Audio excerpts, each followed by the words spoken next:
बिस्मिल्लाहिर्रहमानिर्रहीम।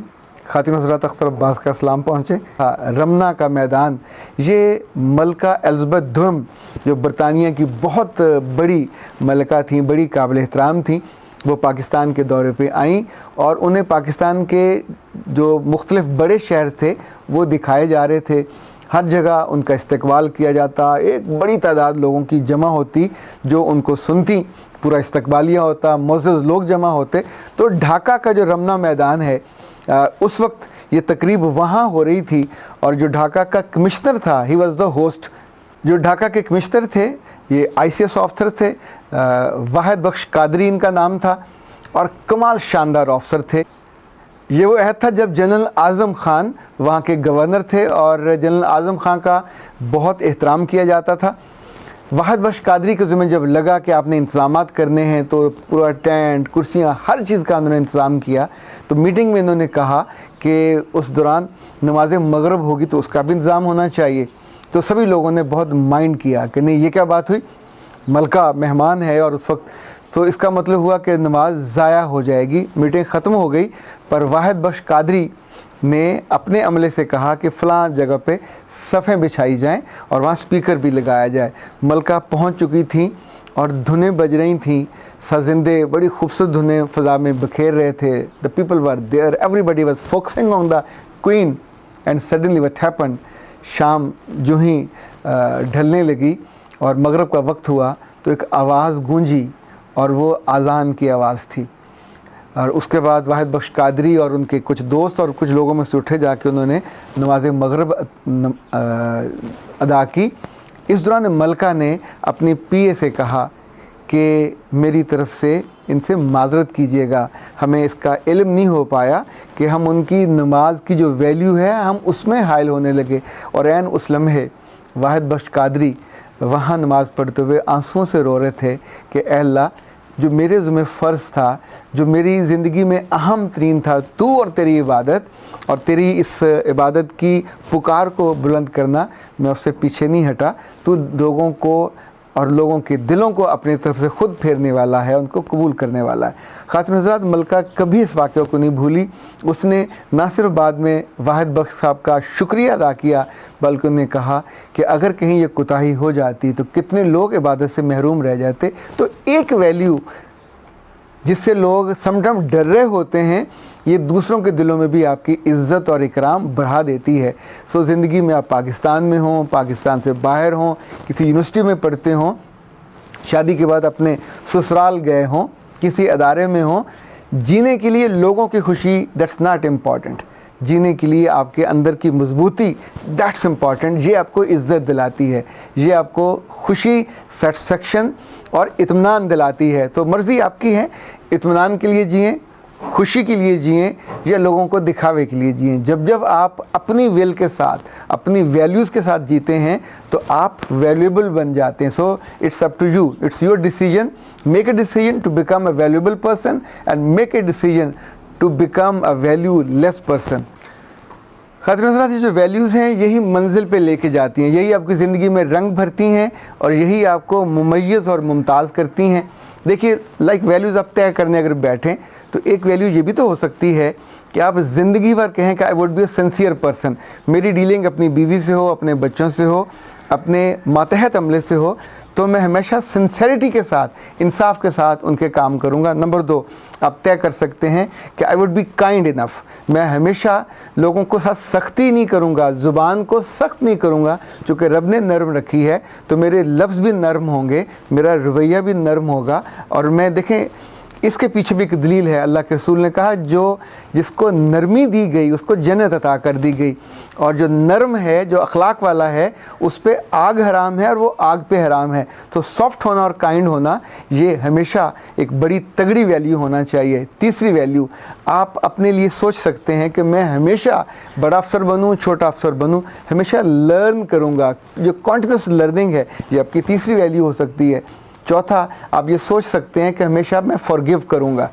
कसूर आपने भी करना है, लोग भी करते हैं।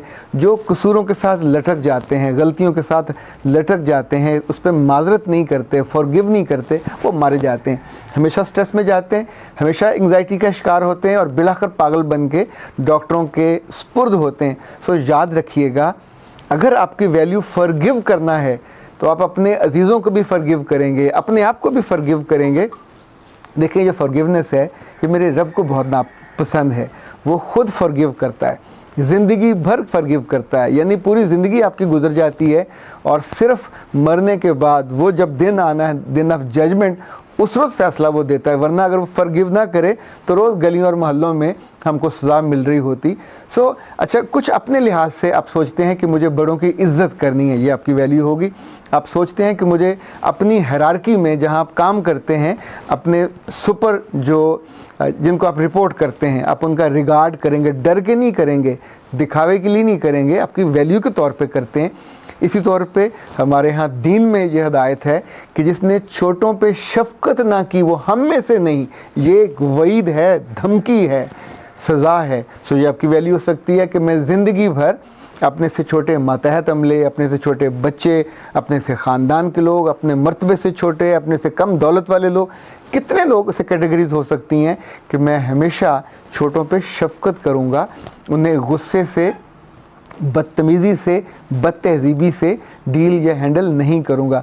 इसी तौर पे अगर आप बैठें तो ट्रस्ट वर्दी होना आपकी वैल्यूज़ हो सकती है।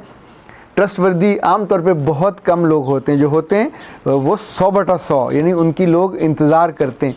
इसी तौर पे आप सच्चे हो सकते हैं, इसी तौर पे आप अमानतदार हो सकते हैं, आप बहुत शानदार वो आदमी हो सकते हैं कि जो जितना रिस्क कमाए उसमें से 10% अल्लाह के बंदों पे खर्च करे। आप सखावत करने वाले सखी हो सकते हैं।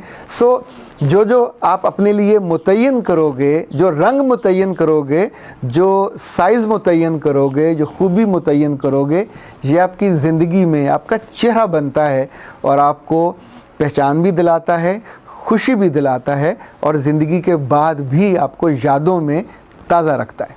ख़ातिन हज़रात, अगर कोई शख्स, कोई औरत, कोई मर्द, कोई बच्चा अगर अपनी वैल्यू से बेखबर होगा तो ऐसा ही है जैसे वो बेदस्तो पा हो। सो ये इत्तफाकी तौर पे नहीं होगा। इसके लिए कुछ देर बैठिए, लाइक आज ही वीडियो सुनने के बाद बैठिए, कागज़ पेंसिल निकालिए और अपनी ज़िंदगी की सबसे शानदार 5 बातें लिखिए जिनके बिना आप जीने का तसव्वुर भी नहीं कर सकते। सो उन पे गौर कीजिए, उनके नंबर ठीक कीजिए और फिर ये भी सोचिएगा क्या आप यही वैल्यूज़ अपनी बीवी में, अपने स्पाउस में या मर्द में देखना चाहेंगे? क्या यही वैल्यूज़ आप अपने बच्चों में देखना चाहेंगे और उनके बच्चों के बच्चे, यानी क्या आपके ख़ानदान की ये वैल्यूज़ हो सकेंगी? उसमें जो कमज़ोर हो उसको निकाल दीजिए, जो मज़बूत हो उसकी तरतीब बेहतर कर लीजिए, इसलिए कि आपकी ज़िंदगी की मजबूती और ताकत इन्हीं वैल्यूज़ ने बनना है जिनके बारे में आप तय कर लेंगे, सोच लेंगे। जो अदारे जब लोगों को रिजेक्ट करते हैं, हम उनसे पूछते नहीं हैं। आम तौर पे जो बच्चे या बच्चियां उन वैल्यूज़ के साथ अलाइन नहीं होते, उनको नहीं रखा जाता।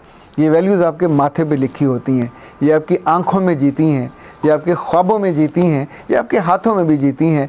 आपका हर अमल, देखिए मुझे याद है कि आपकी ज़िंदगी में कितनी दफ़ा ऐसा होगा, इम्तहान आप देने बैठे होंगे और आपको मौका मिला होगा नकल करने का और आपने नकल नहीं की होगी, ये वैल्यू। और अगर आपने मौका ढूंढा होगा चोरी का और उसके साथ धोखा देने का और उसमें से फ़ायदा ले भी लिया होगा, तो ये आपकी वैल्यू है। आने वाले दिनों में ये दोनों चीज़ें दर्जा बदर्जा बढ़ेंगी और आपकी ज़ात पे गालिब आ जाएंगी। वो लोग जो अदारों में सिर्फ साजिशें करते हैं, जो उनकी वैल्यू होती है, वो घरों में भी साजिशी कहलाते हैं। लोग मुंह भर भर कर उनको बद्दुआएं देते हैं, गालियां देते हैं। आपके दोस्तों में देख लीजिएगा, कुछ लोग अपनी किसी एक खूबी की वजह से पहचाने जाते हैं और कुछ किसी एक ख़राबी की वजह से। ये दोनों उनकी पहचान बनती हैं। वैल्यूज़ हमसे मोहब्बत करवाते हैं, वैल्यूज़ के लिए जिया जाता है, वैल्यूज़ के लिए मरा जाता है और वैल्यूज़ के लिए मारा भी जाता है। ये याद रखिएगा। वैल्यूज़ आपका सबसे ज़्यादा सरमाया उन पे ख़र्च होता है, वैल्यूज़ पे सबसे ज़्यादा वक्त खर्च होता है। वैल्यूज़, हमारे दोस्त अगर उन वैल्यूज़ से जैसे हों तो वो दोस्त हमारे बनते हैं। हम दुश्मनियाँ भी उन वैल्यूज़ की वजह से ही बनाते और ख़त्म करते हैं। ये दुनिया की मजबूती का बायस हैं, ये अदारों की मजबूती का बायस हैं। इस वक्त दुनिया का कोई अदारा ऐसा नहीं है जिसके साथ 3 चीज़ें वाजिब ना हों। जिनके साथ ये 3 चीज़ें नहीं होती उनको अदारा माना नहीं जाता। पहला, उसका विजन डिक्लेयर्ड होना चाहिए। What's the vision of that institution. वो ऑर्गेनाइजेशन हो, वो फैक्ट्री हो, वो फर्म हो, वो अदारा हो, 10 लोगों का हो, 10,000 का हो या 1 लाख लोग वहाँ काम करते हों। सो उनका विजन क्लियर होना बहुत लाजिम है। फिर उनका मिशन होगा और फिर उनकी 5 से 7 वैल्यूज़ होंगी। अच्छा, जितने बड़े अदारे हैं ये अपनी वैल्यूज़ के लिए जीते हैं, अपने लोगों को वैल्यूज़ पे चलना सिखाते हैं।